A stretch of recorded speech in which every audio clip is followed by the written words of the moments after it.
याच्यावरती उपस्थित असणारे सन्माननीय भीमरावजी घुसनाळ पाटील शिवसेनेचे ओबीसी सेलचे प्रदेशाध्यक्ष यांना विनंती करतोय की आपण आपले विचार व्यक्त करावेत। सर्वप्रथम महाराष्ट्राचे ऐकून कुलस्वामिनी तुळजाभवानी रयतेचा राजा छत्रपती शिवाजी महाराज शाहू फुले आंबेडकर या महामानवाला वंदन करून अण्णा कार्ड असेल, आधार कार्ड असेल, कोणाचा रेशनिंगचा माल असेल, कोणाचा शेतकऱ्याचा डीपीचा प्रश्न असेल आणि गड्याने एकदम सूर बदलला।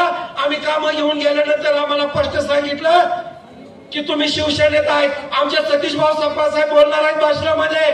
मित्रांनो, आज आपण सत्तेत आहे, आम्ही शिवसेना शिंदेगड सत्तेत असून सुद्धा ह्या सोलापूर जिल्ह्यामध्ये माळशिरस तालुक्यामध्ये 1 रुपयाचा निधी रामभाऊ सातपुतेने आम्हाला दिला नाही। आम्ही जाहीर निषेध करतो, जाहीर। सत्ता कशासाठी असते? सत्ता सर्वसामान्य जनतेच्या विकासासाठी असते। आम्ही काय आमच्या स्वतःसाठी त्यांच्याकडे स्वतःच्या स्वार्थासाठी निधी मागत नव्हतो, सर्वसामान्य जनतेची कामं घेऊन जात होतो।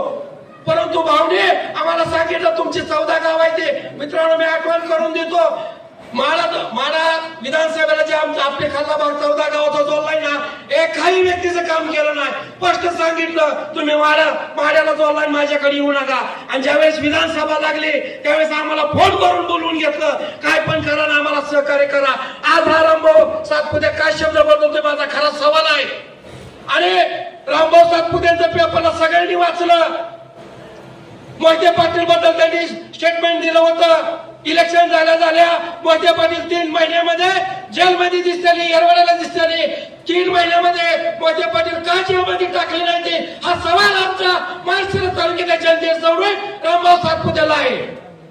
तुम्ही जे बोलता ते करून का दावत नाही? तुम्ही सांगता ना मी मुख्यमंत्र्याचा खास आहे म्हणून, मग तुम्ही न्याय देत नाही?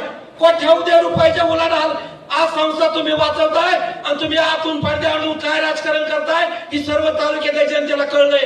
आणि सर्व नेते मंडळीला विनंती करणार आहे, आजच एक बातमी फिरायला लागली या, ज्यावेळेस समविचारी पक्ष एकत्र येऊन या तालुक्याला न्याय देण्यासाठी व्यासपीठावरती नेते मंडळींनी एक सगळ्यांची वैचारिक आघाडी तयार करण्याचा संकल्प मांडला आणि आता नेता जागा झालाय आणि आता बातम्या सोडायला लागलाय महायुतीचा। अरे तुला महायुती आता आठवली काय? अनेक वर्ष ह्या शिवसेनेवर तो तालुक्यातल्या अन्याय केला। आम्ही सतीश भाऊ साहेबांच्या नेतृत्वाखाली त्याच्या श्रीराम बंगल्यावरती मिटिंग घेतली, हजारो रुपये खर्च करून गोरगरीब जनता आम्ही पदार खर्च करून नेल्या, पण त्याला कधी मायेचा पाजर फुटला नाही। म्हणून ह्या रामभाऊ सातपुतेला व्यतिरिक्त आम्ही तुम्हाला सांगणार आहे नेते मंडळीला, तुम्ही जर रामभाऊ सातपुते संघ जाणार असाल तर आजच तुम्ही डिक्लेअर करा, आम्ही त्याच्या संघ येणार नाही। वेळ पडली तर स्वतंत्र लढू। ही जी व्यथा म्हणतोय ना मी, हे आम्ही भोगलोय। आम्ही सत्तेत असून आम्हाला न्याय मिळत नाही। एक छोटं मोठं काम करून गेलं तर आम्हाला स्पष्ट सांगितलं जातं मी तुमचं काम करत नाही। बोलण्यासारखं अनेक प्रचार सभेमध्ये तोफा अजून भरपूर आहेत। मित्रांनो, आमचे मित्र राष्ट्रवादी अजितदादा पवार गटाचे राहुल लेरे पाटील आहेत, आम्हाला सोमनाथांना म्हणतात लहान धनाजी आणि संतांची। मित्रांनो, तुम्हाला विश्वास देतो येणाऱ्या जिल्हा परिषद पंचायत समितीमध्ये या माळशिरस तालुक्यातला खरं सत्य आम्ही जनतेसमोर मांडे आणि संताजी धनाजीला ज्या मुघल सैनिकाला पळकी सळ करून सोडलं होतं त्याच या लोकप्रतिला आम्ही सळकी पळ करून सोडणार हे तुम्हाला विश्वास देतो आणि इथं थांबतो। जय हिंद, जय महाराष्ट्र।